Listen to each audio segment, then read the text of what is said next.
DDP, ENT, we the realest over here. It's your boy T-WillDaprince, and I'm back with another video. Y'all already know how I like to do it. I'm about to give y'all different news clips from around the U.S. We about to see what's going on around the country, different things like that. I hope all y'all been doing very well. Hope y'all been checking up on y'all peoples. That's part of the reason why we do this. You know, because like I told y'all before, if y'all are closely related to any of these topics that we go through or videos that we look at, please leave it in a comment. You know, I would love that. I would greatly appreciate that, so we can start a dialogue. You know, just trying to get the views up, trying to build the community, you know, different things like that. But like I said, though, I hope y'all doing great out there. Just trying to keep everybody up to date and aware on what's going on. So we about to start off with the first video. And this happened in Atlanta. This is a Walmart shooting spree where a young woman, you know, lost her life. And I want to say condolences to the young woman, and I want to say respect to her family. And we about to find out if they found the person that did it, and hopefully they did already.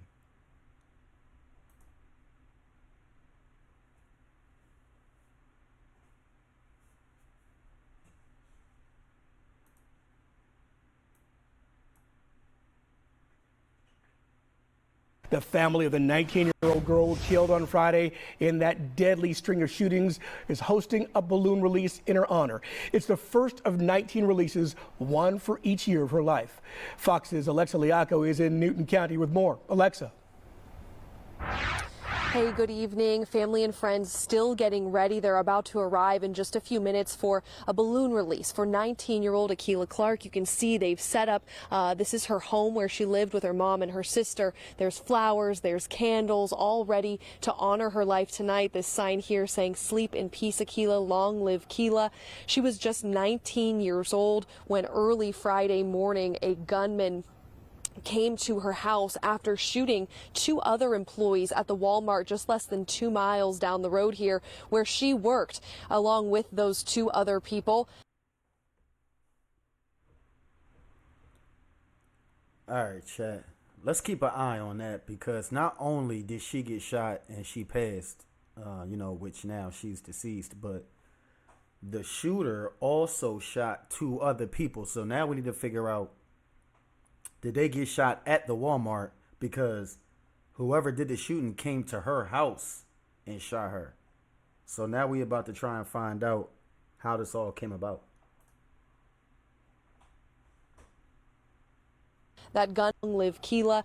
She was just 19 years old when early Friday morning a gunman came to her house after shooting two other employees at the Walmart just less than 2 miles down the road here where she worked, along with those two other people. That gunman then came here and shot and killed her in front of her mother. The horrific scene unfolded, the mom says, just as she was, you know, begging to stop, and she tried to save her daughter but knew that it was too late. That gunman, she said, fired between 6 to 8 shots in her bedroom and then took off. Later on, police were able to catch up with him in South Carolina and arrest him. He turned the gun on himself and attempted to take his own life but was unsuccessful, and police let us know that he's still recovering in the hospital. But Akilah's family wants to make sure that the narrative stays about the people who were impacted, the victims, her life, her legacy, as well as the other 21-year-old young man who did not make it, Khalif Barksdale,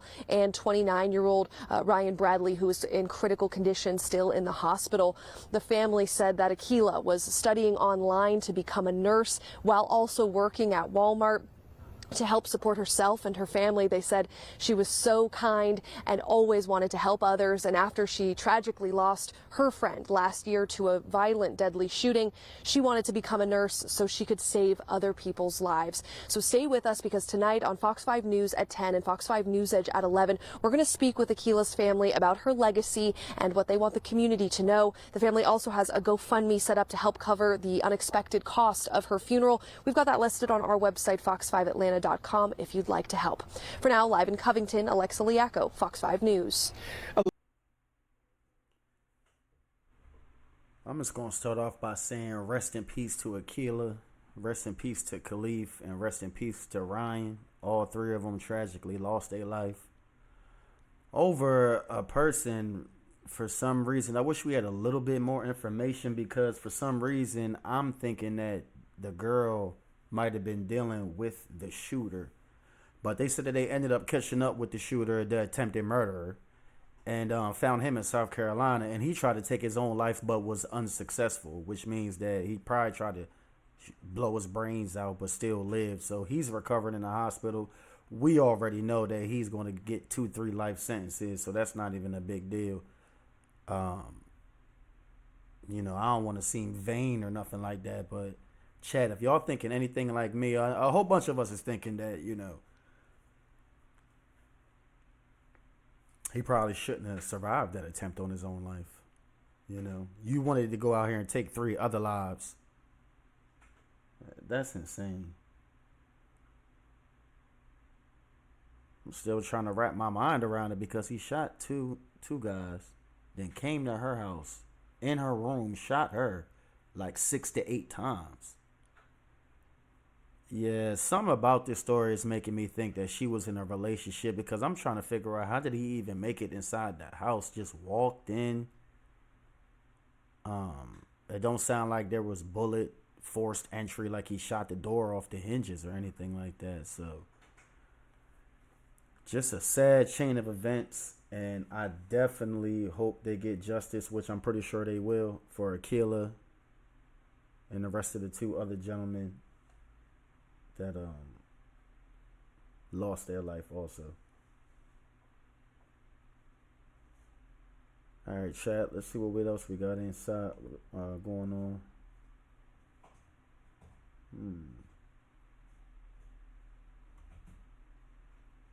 Oh no, we gotta do this, chat. 3 bodies found in a burning vehicle. Pastor pleads guilty to sex crimes and more. All right, something going down in Detroit. We about to jump into this video real quick and see if we can dissect a few things that's going on. Sounds interesting.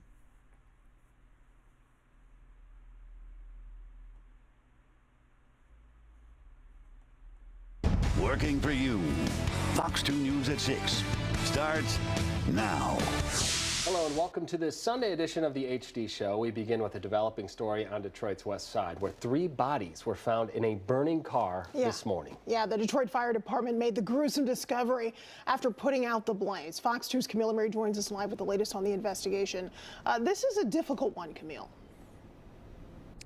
Yeah, Hillary and David, really is a very horrific story, and police just don't have a lot to go on right now. Take a look.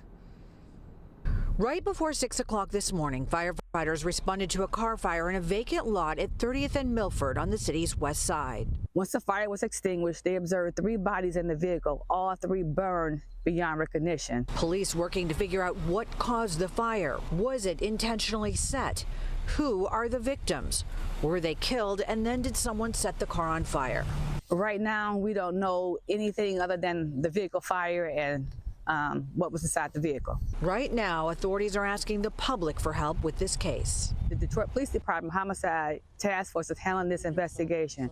We're asking for the community's assistance and help. If you've seen anything or heard anything, please call 1-800-SPEAK-UP, or you can go to DetroitRewardsTV.com.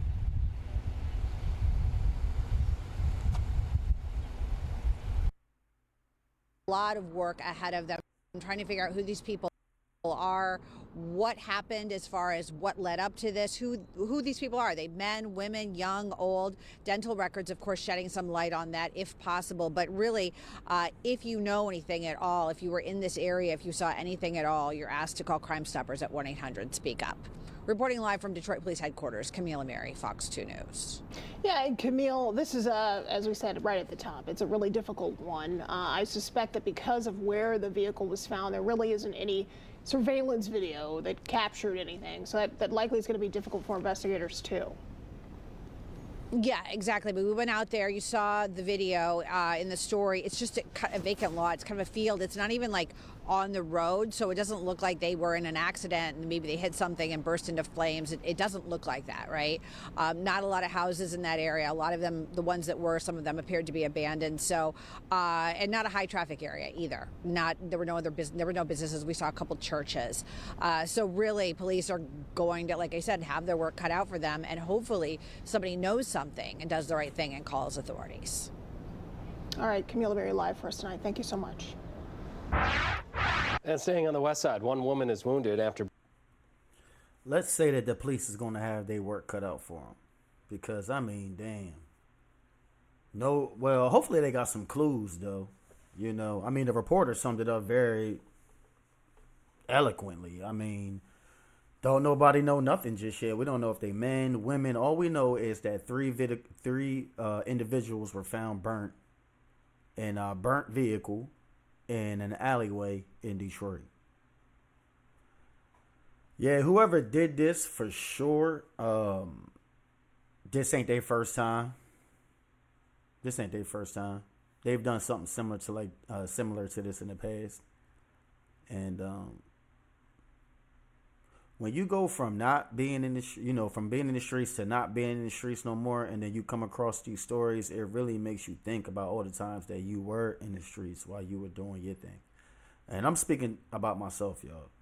You know, I left that life a while ago. I left it alone a while ago, and it's honestly, but then there are different like generations, and as time goes on, and it seems like every generation before was not as bad as the future one. And what I mean by that, I really mean like crime wise and being cynical as a person, like being evil. It seems like evil is on the rise, technology is on the rise. But back in the day, it was evil, but it wasn't as pertinent and as in your face. Now it just seems like a lot of destruction everywhere, even though that we know there's a lot of positive things that are going on too, and if y'all want like greater good videos, just let me know. But a lot of my videos are surrounded around us being aware so we can live longer and create those great moments. But yeah, police got their work cut out for them. That's what they get paid for. See what else we got, chat. I'm really just trying to skip to the pastor now. We got to figure out what's going on with this pastor. Former prominent Detroit pastor has pled no contest to 2 counts of criminal sexual conduct with a minor. Reverend Kenneth Flowers is accused of sexually assaulting a 17-year-old boy in Farmington Hills back in December of 2023. Flowers had been a pastor at the Greater New Mount Moriah Baptist Church in Detroit for nearly 30 years. If convicted, he faces up to 25 years in prison. Sentencing is scheduled for July. The Detroit Tigers home opener on Friday ended with an arrest. They said he was a pastor at that church for 30 years. Oh, man. All that tells me, since he been there so long, is there's so many other people that haven't came and said anything. It's probably been so many other situations. I'm glad that the young man that he did touch is going to get some justice. They said he could face up to 25 years in prison. But after... he might need that 25 because, you've been supposedly doing the Lord's work for the last 30, but yet you and your mind got so much power from being a pastor that you think that you can just touch people. Or, let me not, insinuate because I don't know exactly what the deal was, but I know it was serious enough for charges to be pressed and also for, like a sentencing. They would have never even said that he could face up to 25 years if he wasn't charged with it. So let's put it that way. So after spending 30 years, being a pastor, gaining the trust of the community, different things like that, I wouldn't be surprised out if eventually a few more other people may possibly come out, because that's the sick thing about those pastor and preacher jobs. Like, you really have to give yourself to your community. You really have to be the person that you say you are. And I say that about people that lead in faith, and I say that also about politicians, because those are the two professions where it seems like those are some of the sneakiest people. It's like, why is the person that's leading me in religion, and why is the person that is supposed to be out here fighting for me, why are both of those people lying to me the most when it comes to those highly held, positions and jobs? So y'all just pay attention, and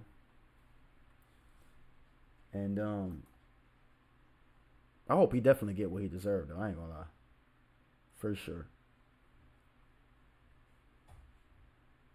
See what else is going on.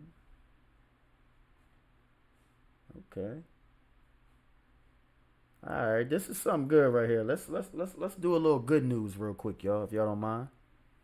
I'd appreciate it. Well, this next story is reaching new heights, and that's because Philadelphia police officer Eric Robbins' phobia of heights took a backseat to duty. When neighbors called 911 to report a 5-year-old boy walking on a roof, Robbins went above and beyond, literally, to save the little one from falling some 20 to 30 feet. Watch out, watch out. A race against time, a child on a roof. Philadelphia police officer Eric Robbins is one of the first to arrive to the 1000 block of North 64th Street. And I looked up and I could see the kid just walking on the roof. And so what's running through your mind as you're looking at this? He does not seem fazed at the fact that he's on the roof. I just knew I had to get him off that roof. Never before seen body cam videos show the urgent effort to get inside the home. He's on the roof!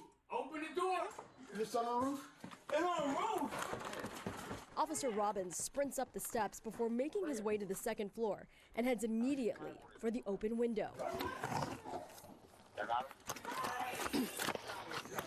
I just locked on to the kid and started trying to map out how I can safely grab the kid without startling him and him possibly falling over the edge of the roof. Did he see you? I don't even think he knew I was there. A child in a pamper and a t-shirt pulled from the edge of the roof, his parents in complete shock.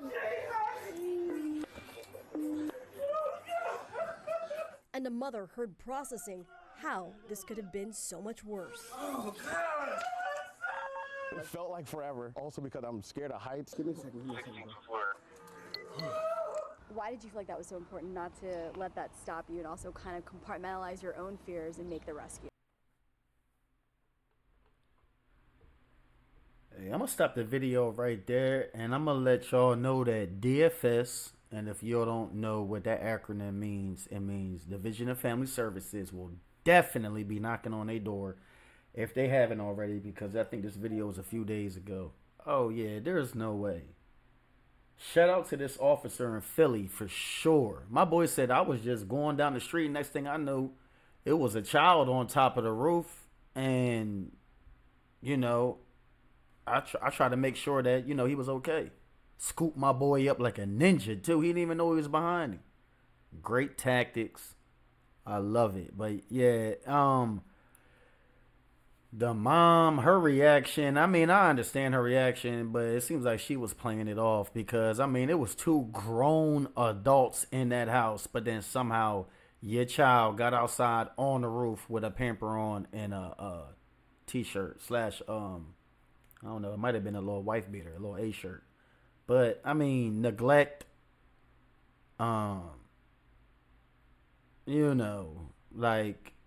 yeah, they're going to need a caseworker for this, for sure. Because that could have been a lot more tragic, a lot more worse. I know some people might be in the chat and be like, oh, T-Will, what you mean?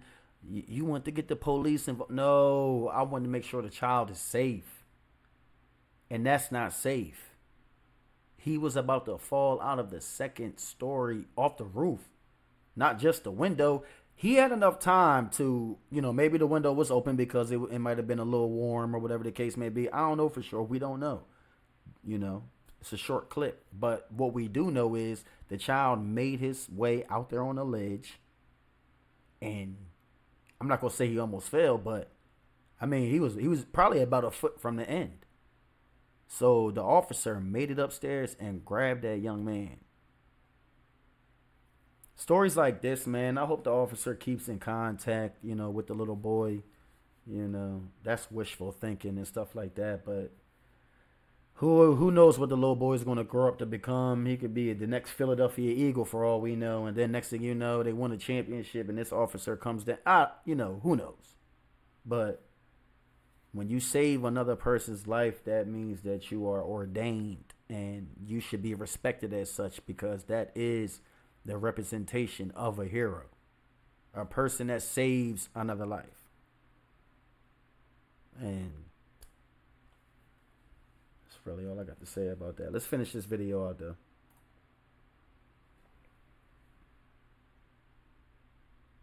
I had the ability to do something. I took it upon myself to do it. The family didn't want to talk on camera, but tells Action News they are grateful for all of the officers, especially Officer Robbins. They even penned this letter to the department saying, "As a parent, I cannot express how much it means to know there are officers dedicated to protecting and serving with such compassion." You mentioned that you're also a father. Yes. Did that kind of hit home for you as well? Once everything was all said and done, it was just a rush of emotion, instantly overcoming my fear of heights and getting that kid from the roof. It hit home at the end, because it could have been my kid, and I would want someone to do the same. And thinking of his own child during that rescue, Robin says his fatherly instincts kicked in right away. But talk about being able to compartmentalize your own fears to make that dramatic rescue that was caught on body cam footage. If you know. Hey, shout out to him for sure. And of course, the parents didn't want to be viewed on camera. I like how they did send that letter, to appreciate everything that had happened. But I'm very surprised that a caseworker from DFS, didn't make their way over there to visit that family.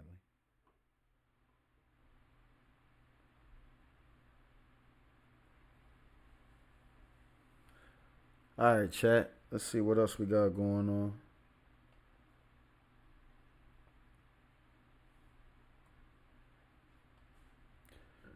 Seems like the Bronx got some shootings going on. We ain't gonna do that.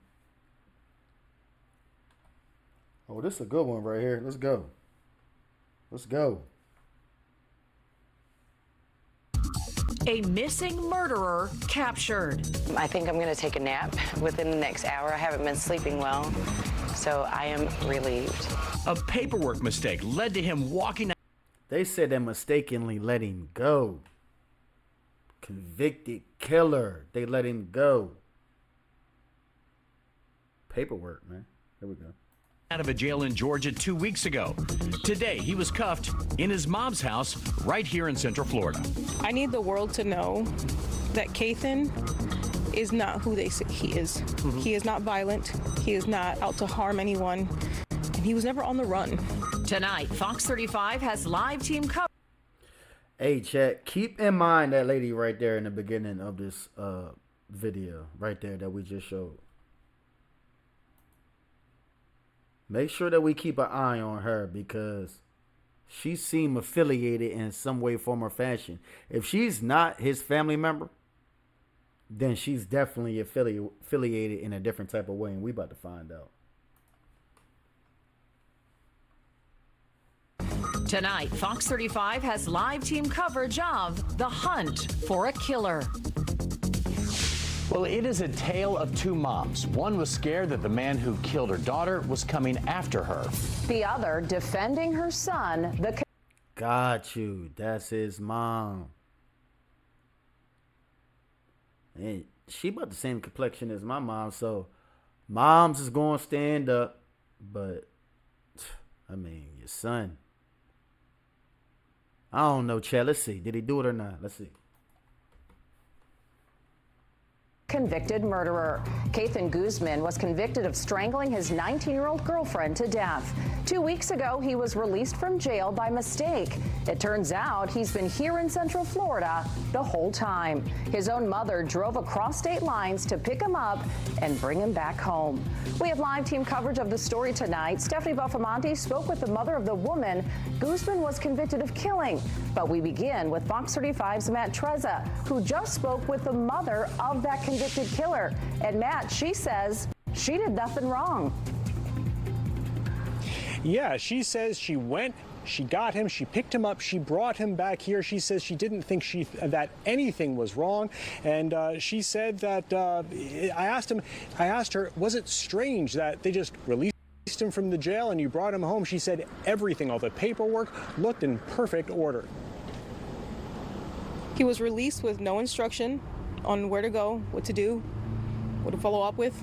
Nothing. Iris Guzman says the Clayton County Jail in Georgia gave her every indication that her son, Kathan, was able to return home. This looks like an official release. On paper, there was nothing binding him to that facility. There was no instruction on where to go. So she says she took him home to Ocoee. I picked him up. Okay.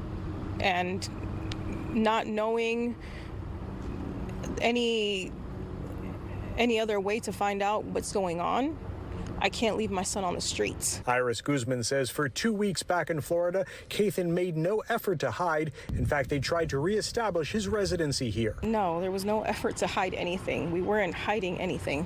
We've been here. This morning, residents say this quiet street was suddenly packed with law enforcement officers and a helicopter overhead when they took Kathan Guzman back into custody. I think there was a helicopter flying around over top. It must have been about, I would say maybe about 17, 18 cars. Now, we reached out to the state attorney's office and the U.S. Marshal's office to see whether Iris Guzman may be facing any charges in the bringing of her son across state lines back into Florida. They say there are so far no charges that they're aware of. Live in Ocoee, Matt Trezza, Fox 35 News. Matt, thank you. Our live team coverage continues now. Fox 35's Stephanie Buffamonte spoke to the mother of the woman who Guzman was convicted of killing. Stephanie. Yeah, so she tells me she is just feeling so relieved right now to find out that Guzman is back behind bars here in Orange County, but is still trying to wrap her head around the fact that this happened to begin with. So he killed her daughter, Delilah, and he was supposed to be serving a life sentence, convicted of strangling her to death. She was just 19 when she died. Her mom, who lives... Chat. I'm trying to tell y'all, it's straight paperwork. It's straight paperwork. That's the whole reason why they're going through what they're going through right now. It's paperwork. That's the reason why he was released back out. Somebody messed the paperwork up. You telling me that you was convicted of murder already. Supposed to be serving a life sentence and then get out. And then, of course, the mom is going to do what the mom do. Shit. If they let my baby out, I'm going to go scoop him up. But let's finish this real quick. This is kind of like a open and shut, type of case right here. But it's not even about the end result. It's really more so just about the thought of it all. in Kissimmee was so scared when she found out the Clayton County, Georgia jail in Georgia released him by mistake, especially now today to learn that he was found in Orange County, not far from her home. She's feeling grateful to know he's back behind bars, but has a lot of questions as to how this happened. I am relieved.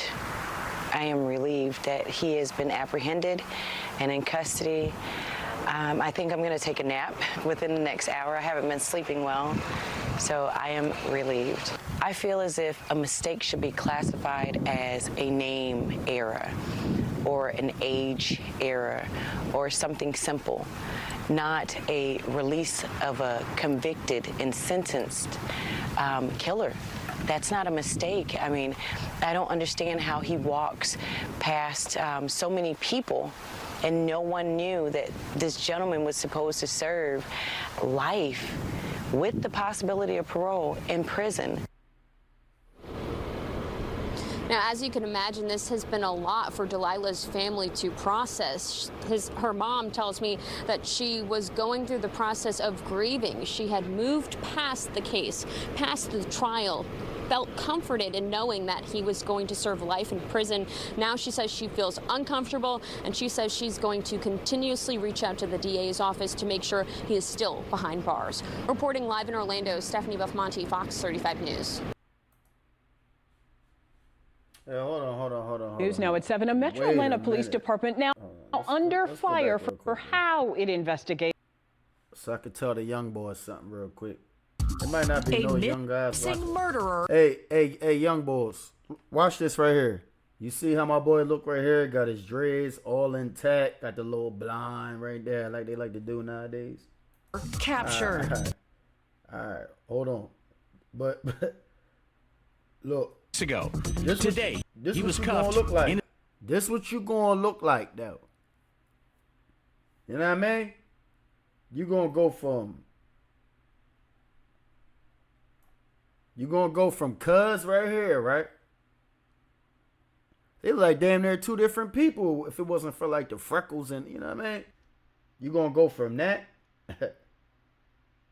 and then you gonna look like this right here. You're going to look like that right there.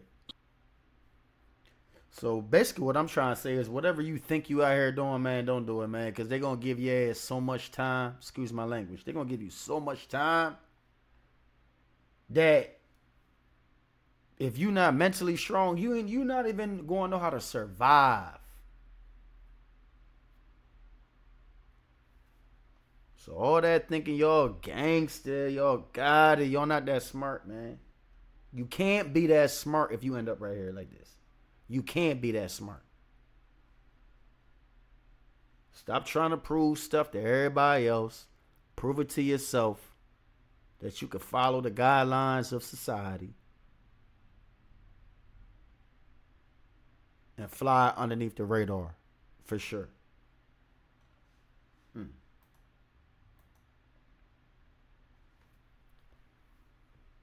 But I'm going to go ahead and cut the video right here, man. I appreciate y'all hanging out with the kid.